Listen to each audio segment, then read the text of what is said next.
where desire and danger entwine. Do you know how hard life used to be in our village for families without sons?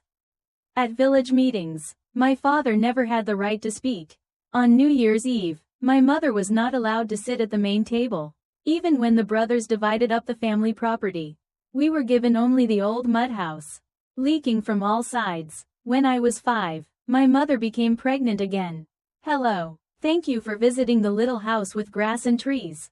I hope you have a peaceful and gentle time here. When she gave birth to me, my mother lost a great deal of blood and nearly did not survive. In the years that followed, she could not become pregnant again. The village midwife said her body had been badly damaged and that she would likely never have another child.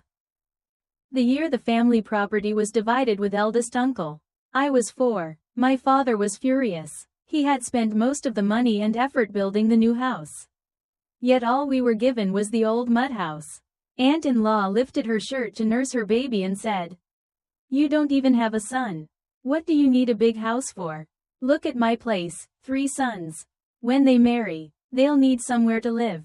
Grandmother agreed, saying daughters would eventually marry out, and in old age one had to rely on grandsons. My father's spirit collapsed at once.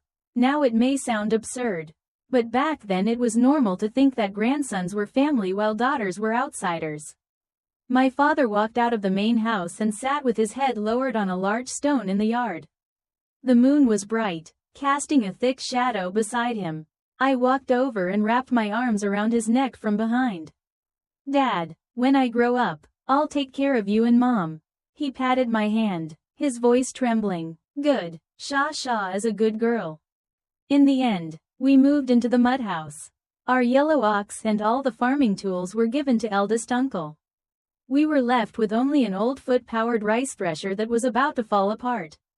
On the night we moved, my mother tried again and again to light the stove, but the fire would not catch.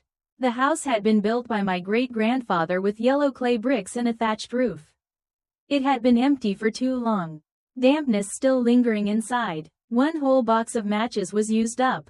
My mother suddenly covered her face, her shoulders shaking. My father poured water into the cracked jar and quietly went to her side. She clutched his waist and broke down crying. That night I slept on the bed in the north room. Cold wind blew in through the gaps on all sides. Curled up under the stiff quilt, I silently prayed that my mother would give birth to a younger brother. Then maybe Mom and Dad wouldn't be so sad anymore.